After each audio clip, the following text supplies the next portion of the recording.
Selamat siang, Pak Dosen Wahyu Purwosantoso dan rekan-rekan lainnya.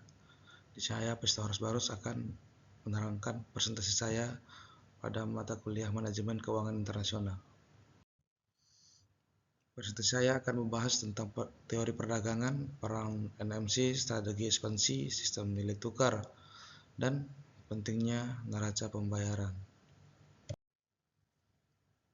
Nah, pada slide ini kita akan membahas tentang MNC dan teori keunggulan komparatif. MNC mendobrak teori keunggulan komparatif David Ricardo yang berasumsi faktor produksi statis. MNC memindahkan modal, teknologi, dan tenaga kerja antar negara. Langkah yang pertama yang dilakukan yaitu mobilitas faktor produksi. MNC di sini memindahkan modal, teknologi, dan tenaga kerja manajerial ke antar negara. Langkah lain yang diambil MNC ini yang kedua adalah fragmentasi rantai nilai, yaitu memproses produksi dipecah ke lokasi geografis berbeda dengan kegunaan efisiensinya. Yang ketiga, investasi langsung asing atau FDI. Di sini MNC memindahkan kapasitas produksi, mengubah struktur ekonomi negara tuan rumahnya. Yang keempat, ada skala ekonomi dan efisiensi. Di sini MNC mencapai skala ekonomi dan efisiensi internal yang lebih besar. Pada slide ini kita akan membahas tentang tahapan ekspansi bisnis internasional. Ekspansi bisnis ke mancanegara melalui serangkaian tahapan dengan komitmen, sumber daya, dan risiko yang meningkat. Yaitu yang pertama ada ekspor, tahap awal, menjual produk ke pasar luar negeri dengan tidak langsung atau secara langsung. Tahap kedua dengan lisensi dan waralaba, memberikan penggunaan kekayaan intelektual atau modal bisnis dengan royalti. Tahapan ketiga yaitu usaha patungan atau disebut joint ventures, membentuk entitas bisnis baru dengan mitra lokal, berbagi kepemilikan dan risiko. Tahap berikutnya investasi langsung asing atau FDI, memiliki komitmen tertinggi, mendirikan atau mengakuisisi fasilitas di negara asing. Yang kelima ada anak perusahaan yang dimiliki sepenuhnya, yaitu dengan memiliki 100% saham dan kontrol penuh atas operasi di negara asing. Pada slide ini kita akan membahas tentang sistem mata uang mengambang terkendali. Pada sistem ini kurs dapat berfluktuasi tinggi meskipun ada intervensi bank sentral.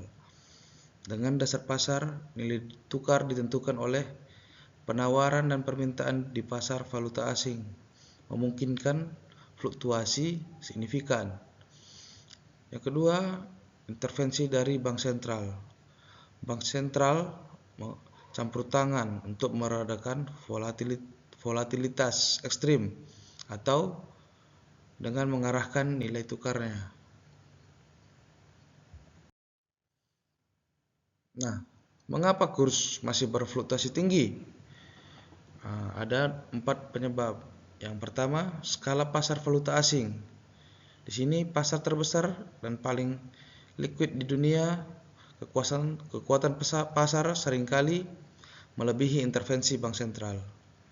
Yang kedua, keterbatasan sumber daya bank sentral.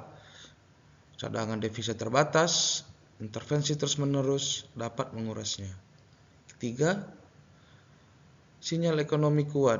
Perubahan fundamental ekonomi menciptakan tekanan pasar yang kuat. Nomor 4, tujuan intervensi yang terbatas. Bank sentral bertujuan memperlancar pergerakan, bukan dengan mematok kursnya.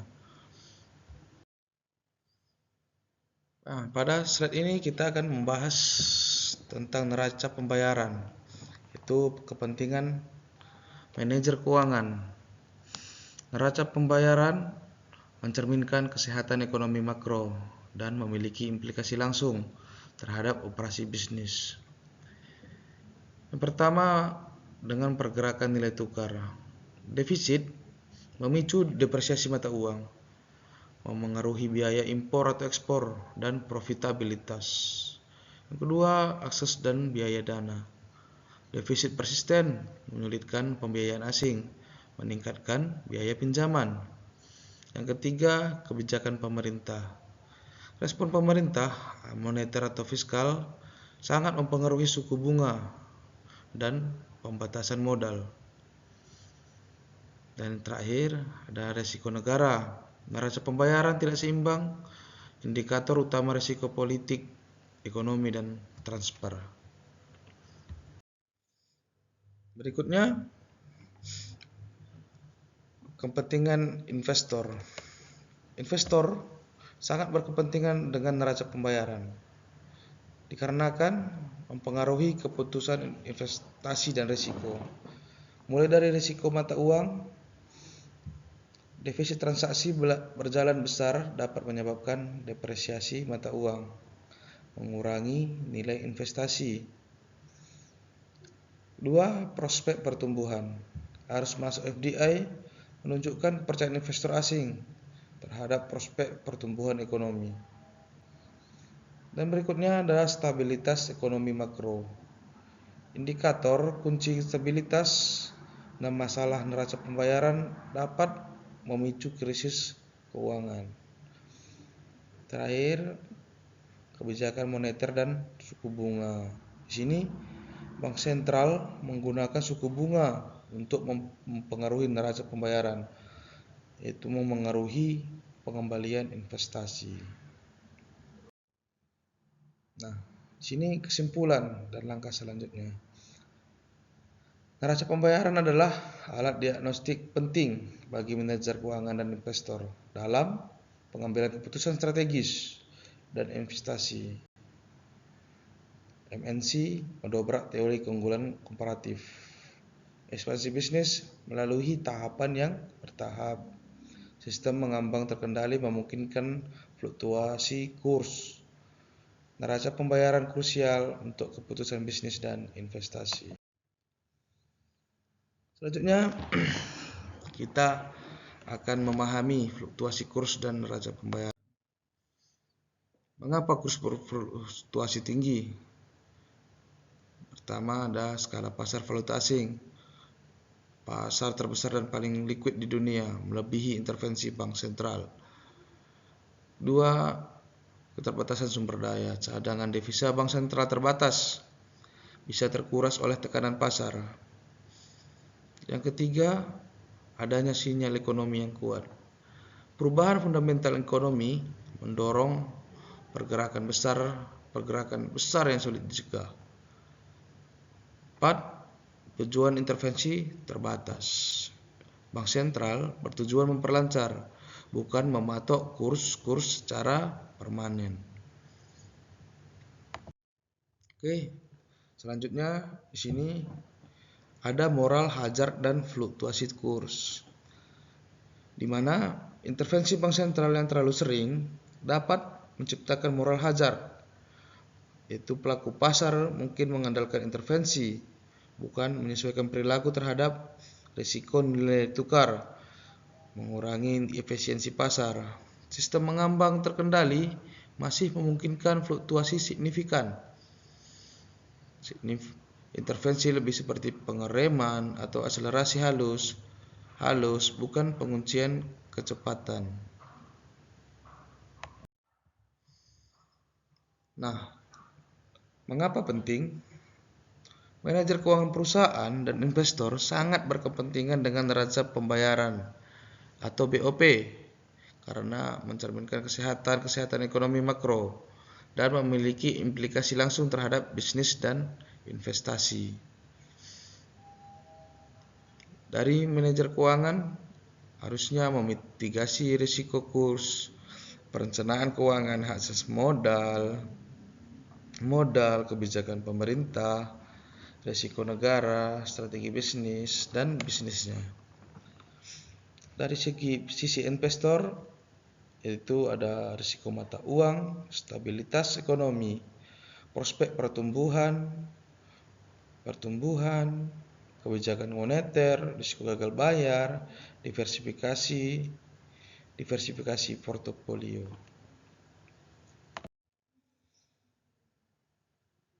Nah, di sini kepentingan manajer keuangan dalam nilai tukar dan modal.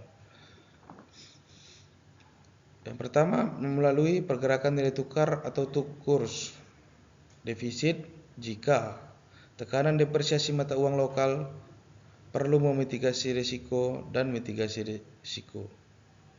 Yang jika surplus mengapresiasi mata uang menguntungkan importir, merugikan eksportir. Dan sisi perencanaan keuangan, yaitu dengan mengaruhi biaya bahan baku impor, pendapatan ekspor, nilai utang luar negeri. Pada sisi ketersediaan dan biaya dana, yaitu defisit persisten, investor asing enggan, sulit mendapatkan pembiayaan, biaya pinjaman yang lebih tinggi. Ada kredit rating negara, yaitu BOP sehat sama dengan predikat kredit bank, biaya pinjamannya rendah.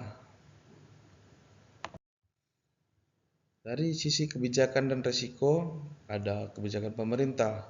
Di sini harus ada respon terhadap defisit surplus dengan kebijakan moneter fiskal.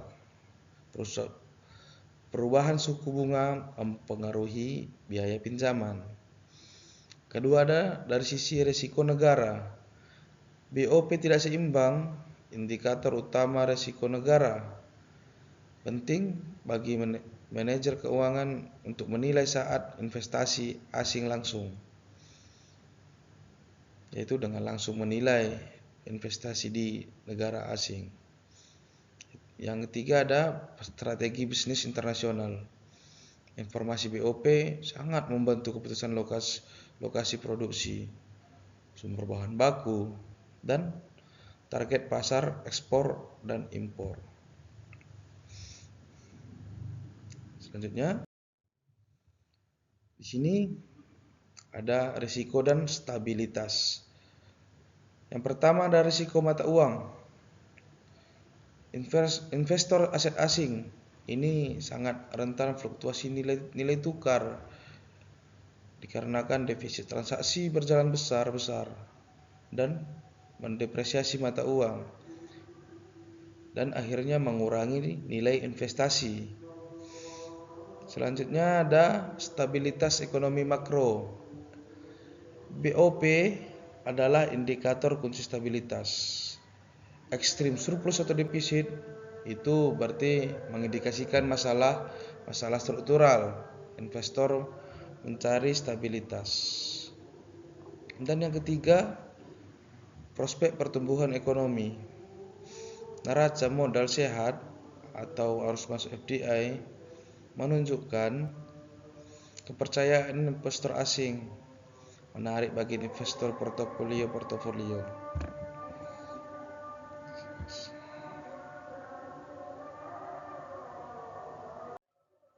Nah,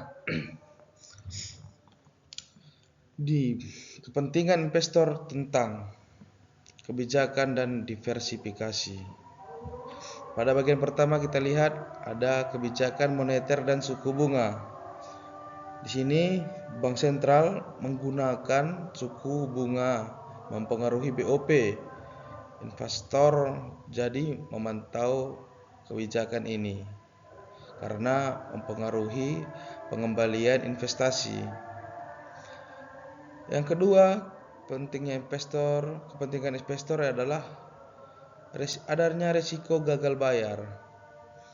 Negara dengan defisit transaksi berjalan besar dan kesulitan menarik modal asing mungkin hadapi risiko gagal bayar utang luar negeri. Dan yang terakhir ada diversifikasi portofolio. Memahami BOP bantu investor diversifikasi portofolio geografis, memilih negara fundamental kuat dan risikonya diterima. Oke, sampai pada penghujung presentasi ini. Jika ada kesalahan mohon untuk dimaafkan. Saya Pesta Horus Barus pamit undur diri. Terima kasih.